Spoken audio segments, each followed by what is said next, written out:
Hello friends, welcome to my channel study for you. So guys, जैसा कि आज जो आपका एसएससी जीडी का 4 फरवरी के सेकंड शिफ्ट का एग्ज़ाम हो गया है दोस्तों, जिसका जो है मैं आपको बिल्कुल 100% एक्यूरेट आंसर के साथ जो है इस वीडियो में बताऊँगा। तो देख लेते हैं कि किस प्रकार की जो है आज आपके 4 फरवरी के सेकंड शिफ्ट के एग्ज़ाम में जो है प्रश्न पूछे गए हैं। उससे पहले एक बात और दोस्तों कि जिन्होंने भी अगर चैनल को सब्सक्राइब नहीं किया है तो एसएससी जीडी एग्ज़ाम से रिलेटेड पर्पल की अपडेट के लिए जो है चैनल को सब्सक्राइब ज़रूर कर दीजिएगा और बगल में ही आपको एक बेल आइकन यानी घंटे का निशान भी दिख रहा होगा, तो आप उसे भी जो है ज़रूर प्रेस कर दीजिएगा। तो चलिए वीडियो को स्टार्ट करते हैं। तो आपका पहला क्वेश्चन आया था कि Parul Parmar is related to which sport, यानी पारुल परमार जो है ये आपका किस खेल से संबंधित है। तो देखिए, पारुल परमार की बात कर ले तो ये जो आपका एक भारतीय पैरा बैडमिंटन खिलाड़ी है, तो पैरा बैडमिंटन आपका करेक्ट आंसर होगा। और देखिए, ये क्वेश्चन पूछने का मतलब ये है ना कि पारुल परमार और पलक कोहली जो है, जो आपका 2021 में टोक्यो पैरा ओलंपिक हुआ था ना, उसमें क्वालिफाई करने वाली जो है ये आपकी भारत की पहली बैडमिंटन जोड़ी भी जो वो बनी थी, इसलिए आपसे ये प्रश्न जो वो पूछा गया है। और देखिए, इन्हीं से मिलता जुलता एक और आपका नाम है जो कि पारुल चौधरी है। तो देखिए, जब एग्जाम में पारुल चौधरी के बारे में पूछा जाए तो ये जो आपका एक भारतीय एथलीट है और ये जो आपके 5000 मीटर और 3000 मीटर स्टीपल चेज में जो वो माहिर है, यानी पारुल चौधरी जो है ना ये आपका किससे संबंधित है, तो ये आपके भारतीय एथलीट है और ये जो आपका उत्तर प्रदेश की रहने वाली है। तो ये फैक्ट भी आपको ध्यान में रखना है।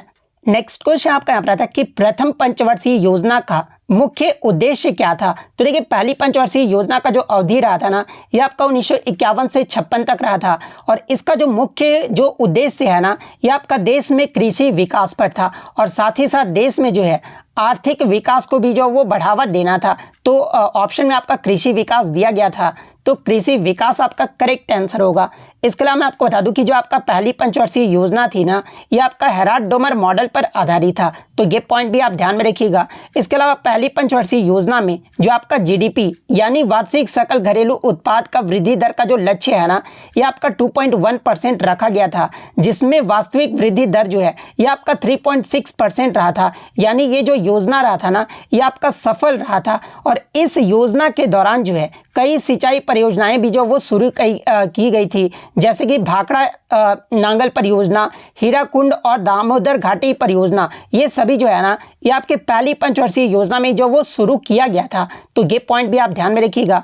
वहीं अगर एग्जाम में पूछा जाए कि दूसरी पंचवर्षीय योजना का उद्देश्य क्या रहा था, तो ये आपका देश का औद्योगिक विकास रहा था। तीसरी पंचवर्षीय योजना की बात कर ले तो ये जो आपका देश के अर्थव्यवस्था को जो वो स्वतंत्र बनाना था। चौथी पंचवर्षीय योजना का जो उद्देश्य है ना ये आपका विकास के साथ स्थिरता और आत्मनिर्भरता की उपलब्धि जो है ये प्राप्त करना था। तो ये फैक्ट भी आपको ध्यान में रखना है।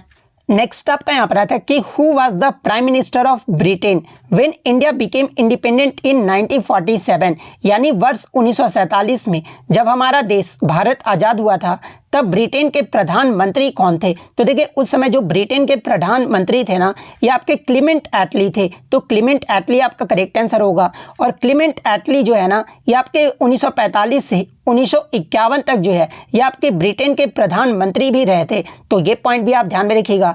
इसके अलावा एग्जाम में यहाँ से एक प्रश्न बनता है कि ये जो आपके क्लीमेंट एटली थे ना ये किस पार्टी के नेता रहे थे, तो ये आपके लेबर पार्टी के नेता रहे थे। तो ये पॉइंट भी आप ध्यान में रखिएगा। वहीं अगर एग्जाम में पूछा जाए कि भारत की आज़ादी के समय ब्रिटिश सम्राट कौन थे, तो ये आपके जॉर्ज सस्टम थे। इसके अलावा भारत के आज़ाद होने के समय भारत के वासराय कौन थे, तो ये आपके माउंट बेटन थे और ये जो माउंट बेटन थे ना ये आपके भारत के आखिरी ब्रिटिश वासराय भी थे। तो ये सारे फैक्ट जो आपको ध्यान में रखना है। नेक्स्ट आपका यहाँ पर आता है कि what is the state religion of Bangladesh, यानी बांग्लादेश का जो है राजकीय धर्म क्या है। तो देखिए, बांग्लादेश का जो राजकीय धर्म है ना ये आपका इस्लाम है। देखिए, बांग्लादेशी संविधान के अनुच्छेद 2A में जो है इस्लाम को राज्य धर्म जो ये आपका घोषित किया गया है। हालांकि मैं आपको बता दूं कि बांग्लादेश संविधान में जो है धर्मनिरपेक्षता का भी जो वो प्रावधान जो वो किया गया है, तो ऑप्शन में आपका इस्लाम दिया गया होगा, तो इस्लाम आपका करेक्ट आंसर होगा। इसके अलावा भारत के अन्य पड़ोसी देश के अगर राजकीय धर्म की बात कर ले तो देखिए, नेपाल का अगर राजकीय धर्म आपसे एग्जाम में पूछा जाए तो ये आपका हिंदू धर्म है। श्रीलंका का राजकीय जो धर्म है ना ये आपका बौद्ध धर्म है। भूटान का जो राजकीय धर्म है ये आपका महायान बौद्ध धर्म है।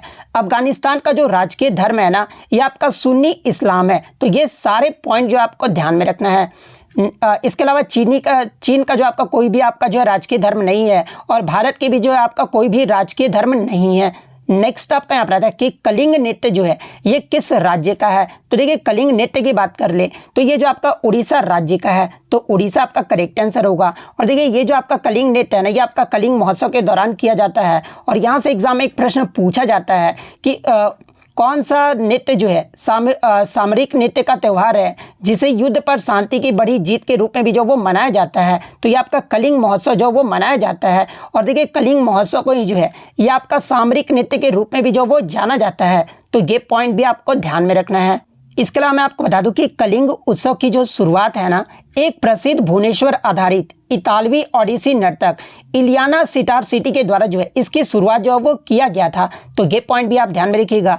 इसके अलावा एग्जाम में यहाँ से एक प्रश्न पूछा जाता है कि कलिंग पुरस्कार जो है ये आपका किस संस्था के द्वारा जो वो दिया जाता है। तो देखिए कलिंग पुरस्कार की बात कर ले तो ये आपका यूनेस्को के द्वारा दिया जाने वाला जो है एक अंतर्राष्ट्रीय सम्मान है। और ये जो पुरस्कार है ना ये विज्ञान को लोकप्रिय बनाने में योगदान देने वाले लोगों को जो है ये पुरस्कार से जो वो सम्मानित किया जाता है।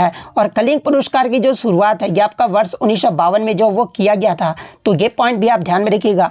इसके अलावा उड़ीसा राज्य के अगर अन्य लोक नृत्य की अगर मैं बात कर लूँ तो देखिए उड़ीसा के लोक नृत्य में आपकी चैती घोड़ा, डंडा नाटा, छऊ भी नृत्य आपका आ जाता है। जैसे कि छऊ आपको पता है कि 3 राज्य का लोक नृत्य है, एक आपका जो है झारखंड का है, इसके अलावा जो आपका पश्चिम बंगाल का भी है, और उड़ीसा का भी जो है ये आपका लोक नृत्य है।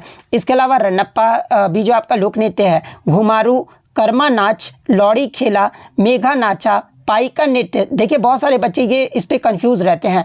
पाइका नृत्य जब आपका क्वेश्चन में दिया रहे ना तो आपके ऑप्शन में या तो झारखंड दिया रहेगा या फिर उड़ीसा दिया रहेगा। तो इसमें आपको जो वो कंफ्यूज नहीं होना है। इसके अलावा जात्रा त्यौहार भी जो आपका उड़ीसा का ही है, बौसा रानी, इसके अलावा दलखाई, पाला, दसकठिया, धनु जात्रा, घंटा पटुआ, केदू, इसके अलावा केलूनी, गोपा लीला और नागा नृत्य, ये सभी जो नृत्य है ना ये आपके उड़ीसा राज्य के लोक नृत्य है। तो ये सारे पॉइंट जो आपको ध्यान में रखना है। नेक्स्ट क्वेश्चन आपका यहाँ पर आता है कि विच 5-year plan was suspended 1 year before the time scheduled by the Janata party. यानी समय सीमा से 1 वर्ष पहले जो है किस पंचवर्षीय योजना को जो ये आपका समाप्त कर दिया गया था। तो देखिए ये जो आपका 5वीं पंचवर्षीय योजना था ना जिसका कार्यकाल 1974 से 1978 तक रहा था, और इसकी जो समय सीमा से 1 वर्ष पहले ही जो है आपके जनता पार्टी सरकार के द्वारा जो वो समाप्त कर दिया गया था। तो 5वीं पंचवर्षीय योजना आपका यहाँ पे करेक्ट आंसर होगा। इसके अलावा मैं आपको बता दूं कि 5वीं पंचवर्षीय योजना जो था ना इसी में आपका गरीबी हटाओ, रोजगार, इसके अलावा न्याय, कृषि उत्पादन और रक्षा पर जो है ये आपका केंद्रित था। तो ये पॉइंट भी आप ध्यान में रखिएगा।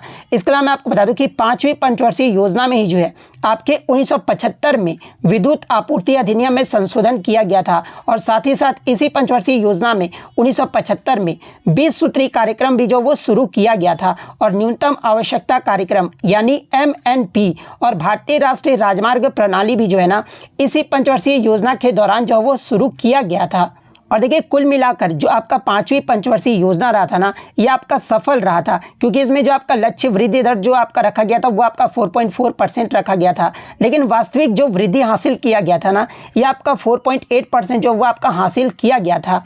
नेक्स्ट क्वेश्चन आपका यहाँ पर आता है कि Shobhana Narayan is related to which classical dance. यानी शोभना नारायण का जो संबंध है ना ये भारत के किस शास्त्रीय नृत्य से है। तो देखिए शोभना नारायण का जो संबंध है ना ये आपका कथक नृत्य से है, और कथक जो है ये आपका उत्तर प्रदेश राज्य का जो है एक शास्त्रीय नृत्य है। तो कथक आपका करेक्ट आंसर होगा। इसके अलावा शोभना नारायण के अगर पुरस्कार की बात कर ले, क्योंकि TCS जो पुरस्कार से प्रश्न जरूर पूछता है, तो देखिए शोभना नारायण को जो है 1992 में पद्मश्री पुरस्कार से सम्मानित किया गया था, और इन्हें 1999 वर्ष 2000 में जो है संगीत नाटक अकादमी पुरस्कार से भी जो वो सम्मानित किया गया था। तो ये पॉइंट भी आप ध्यान में रखिएगा।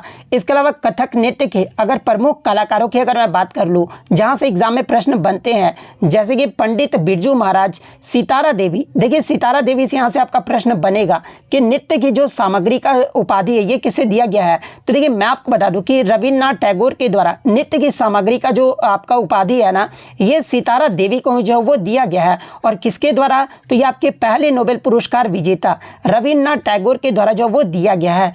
इसके अलावा पंडित शंभू महाराज, कुमुदनी लखिया, गुरु पुरुधरीच, इसके अलावा जो आपका समा भाटे, पंडित जय किशन महाराज, पंडित राजेंद्र गंगानी, इसके अलावा गुरु प्रेरणा, श्री माली, इसके अलावा गुरु गीतांजलि लाल, इन सभी का जो संबंध है ना ये आपके कथक नृत्य से है। तो ये सारे फैक्ट जो आपको ध्यान में रखना है। अब बहुत सारे बच्चे ये बोलेंगे कि सर आप इसका पीडीएफ प्रोवाइड कर दीजिए। तो देखिए मैं आपको बता दूं कि जब मैं इंपॉर्टेंट क्वेश्चन आपके लिए लेकर आता हूं तब तो आप लोग वीडियो देखते नहीं है, क्योंकि उस समय आपको ये इंपॉर्टेंट नहीं लगता। अब इतना इंपॉर्टेंट क्यों हो गया मैं आपके लिए, ये बताइए।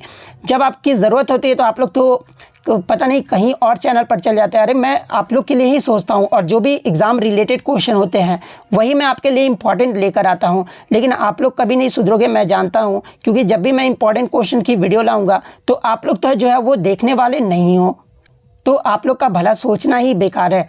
नेक्स्ट क्वेश्चन आपका यहाँ पर आता है कि scheduled caste and scheduled tribes bill 2024 is related to which state, यानी अनुसूचित जाति और अनुसूचित जनजाति विधेयक 2024 कौन से राज्य से जो है ये आपका संबंधित है? तो देखिए अनुसूचित जाति और अनुसूचित जनजाति विधेयक 2024 जो है ये आपका उड़ीसा राज्य से संबंधित है। तो उड़ीसा राज्य आपका यहाँ पे करेक्ट आंसर होगा। और देखिए ये जो विधेयक है ना ये आपके उड़ीसा में अनुसूचित जाति और अनुसूचित जनजातियों की सूची में भी जो ये आपका बदलाव करता है।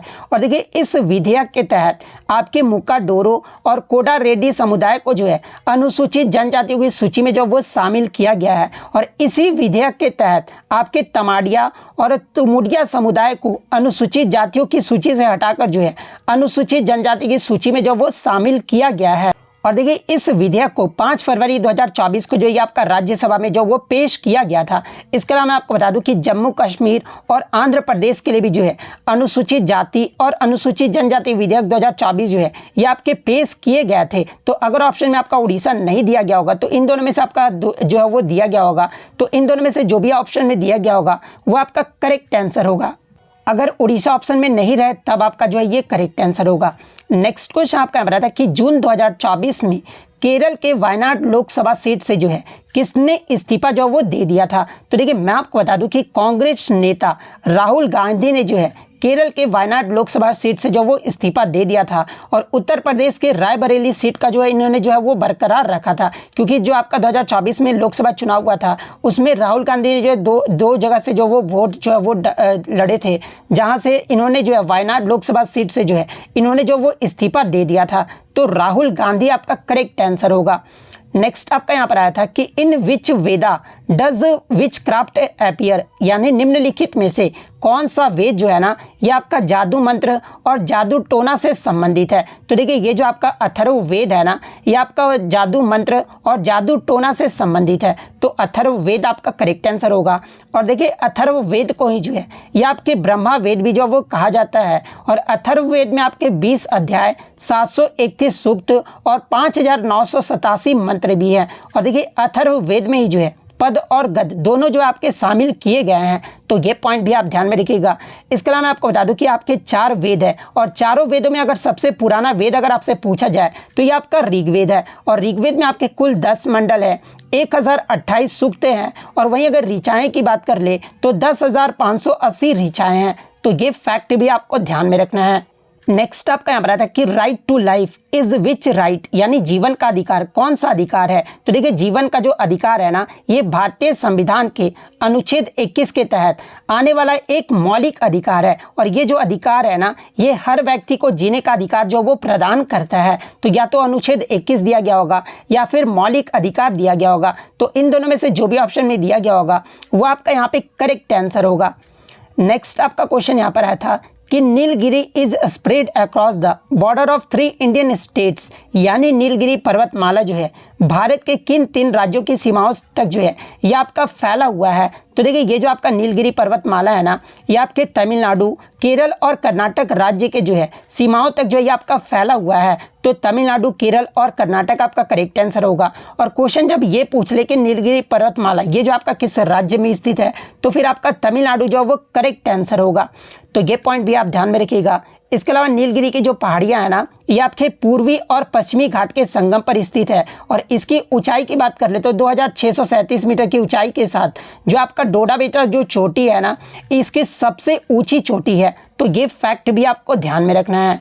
नेक्स्ट आपका यहाँ पर आता है कि 2023-24 सतत विकास लक्ष्य यानी सस्टेनेबल डेवलपमेंट ग्रोथ के रिपोर्ट के मुताबिक सबसे तेजी से आगे बढ़ने वाला राज्य कौन सा है। तो देखिए जो आपका 2023-24 में जो आपका सस्टेनेबल डेवलपमेंट ग्रोथ जो रिपोर्ट जारी किया गया है, उसमें सबसे तेजी से आगे बढ़ने वाला जो राज्य है ना, ये आपका उत्तर प्रदेश है। उत्तर प्रदेश जो है ये आपके 25 अंकों की जो है वृद्धि के साथ सबसे तेजी से बढ़ने वाला राज्य है। तो उत्तर प्रदेश आपका करेक्ट आंसर होगा। इसके बाद आपका जम्मू कश्मीर का नंबर आ जाता है इस रिपोर्ट के अकॉर्डिंग। उसके बाद आपका उत्तराखंड कहा जाता है, उसके बाद आपका सिक्किम कहा जाता है। इसके अलावा मैं आपको बता दूं कि 2023-24 की सस्टेनेबल डेवलपमेंट ग्रोथ के अकॉर्डिंग जो कि आपका नीति आयोग के द्वारा जो आपका जारी किया जाता है, और इसमें जो सबसे अच्छा प्रदर्शन करने वाला जो राज्य है ना, ये आपका केरल राज्य है। उसके बाद आपका उत्तराखंड है, उसके बाद आपका तमिलनाडु है, फिर आपका गोवा का स्थान आता है। वहीं अगर सबसे खराब प्रदर्शन करने वाले राज्य की बात कर ले तो पहले नंबर पे आपका बिहार आता है, फिर झारखंड और फिर आपका नागालैंड सबसे खराब प्रदर्शन करने वाला जो वो राज्य है। तो ये रिपोर्ट भी जो आपको ध्यान में रखना है। नेक्स्ट आपका क्वेश्चन यहाँ पर आया था कि अपना उल्लू सीधा करना मुहावरे का अर्थ पूछा गया था। तो देखिए अपना उल्लू सीधा करना मुहावरे का जो अर्थ होता है ना, वो अपना काम निकालना या फिर स्वार्थ सिद्ध करना होता है। तो इन दोनों में से जो भी ऑप्शन में दिया गया होगा वो आपका यहाँ पे करेक्ट आंसर होगा। नेक्स्ट आपका यहाँ पर आया था कि जहाँ किसी वस्तु का इतना बढ़ा चढ़ाकर वर्णन किया जाए कि सामान्य लोक सीमा का उल्लंघन हो जाए, वह जो है कौन सा अलंकार होता है। तो देखिए जहाँ भी किसी वस्तु को इतना बढ़ा चढ़ाकर वर्णन किया जाए कि सामान्य लोक सीमा का उल्लंघन हो जाए, ऐसे अलंकार को जो है ये आपका अतिशयोक्ति अलंकार जो वो कहा जाता है। तो अतिशयोक्ति अलंकार आपका करेक्ट आंसर होगा। और देखिए अलंकार के कितने भेद होते हैं, तो ये आपके 3 भेद होते हैं और मुख्य रूप से जो आपके 2 भेद होते हैं। लेकिन जब अलंकार का भेद अगर से पूछा जाए तो 3 जो आपको करेक्ट आंसर करना होगा। नेक्स्ट क्वेश्चन आपका यहाँ पर आया था कि सृष्टि शब्द का जो विलोम शब्द पूछा गया था। तो देखिए सृष्टि शब्द का जो विलोम शब्द होता है ना, ये आपका प्रलय होता है। तो प्रलय आपका करेक्ट आंसर होगा। अब देखिए ये 2 क्वेश्चन पर थोड़ा सा मुझे डाउट था, इसलिए मैं इस क्वेश्चन को जो वो लास्ट में रखा हूँ कि तेलंगाना के नए राज्यपाल जो है ये कौन बने हैं। तो देखिए तेलंगाना के अगर नए राज्यपाल की बात कर ले तो ये आपके विष्णुदेव वर्मा जो है ये बने हैं। तो विष्णुदेव वर्मा आपका करेक्ट आंसर होगा। अगर ये प्रश्न पूछा गया होगा तब मैं बता रहा हूँ। नेक्स्ट आपका क्वेश्चन यहाँ पर आया था कि निम्नलिखित में से किस भारतीय राज्य में लोकरंग उत्सव जो ये मनाया जाता है। तो देखिए अगर लोकरंग उत्सव की बात कर ले तो ये आपका मध्य प्रदेश राज्य में जो ये मनाया जाता है। तो मध्य प्रदेश आपका करेक्ट आंसर होगा।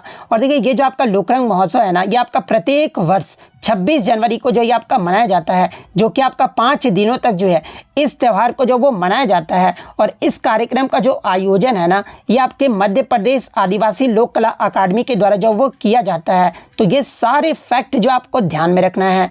तो इतने क्वेश्चन जो है आज मुझे बच्चों के द्वारा मिले थे, जो कि आपके 100% रियल और ऑथेंटिक है। तो अगर वीडियो अच्छी लगी हो तो वीडियो को जो है लाइक ज़रूर कर दीजिएगा। और फिर से मैं आपको पीडीएफ के लिए बोल दे रहा हूँ कि जब भी मैं इंपॉर्टेंट क्वेश्चन आप लोग जब तक नहीं देखोगे ना, क्योंकि मैं आपके लिए मेहनत करता हूँ, मैं खुद के लिए मेहनत नहीं करता हूँ, मैं चाहता हूँ कि आपका भला हो। लेकिन आपको जहाँ पर नॉलेजेबल उतना नहीं दिया जाता है, कम से कम 1 घंटा आपका ले लिया जाता है, समय की बर्बादी भी होती है और कितने 25 क्वेश्चन ही आपके करवाए जाते हैं। लेकिन मैं आपको 1 घंटे में इतना एक्स्ट्रा फैक्ट बता देता हूँ कि आपके लिए जो वो सफिशिएंट होता है। लेकिन फिर भी आप लोग जो है मेरी वीडियो को नहीं देखते हैं, इसलिए मैं पीडीएफ तो आपको प्रोवाइड करने वाला बिल्कुल भी नहीं हूं, क्योंकि जब आप लोग साथ नहीं दोगे तो मैं तो डीमोटिवेट ही होता रहूंगा ना। तो इसके लिए अगर एसएससी के रियल एनालिसिस आपको चाहिए तब चैनल को सब्सक्राइब कीजिए। तो मिलते हैं नेक्स्ट वीडियो में, तब तक thank you, all the best.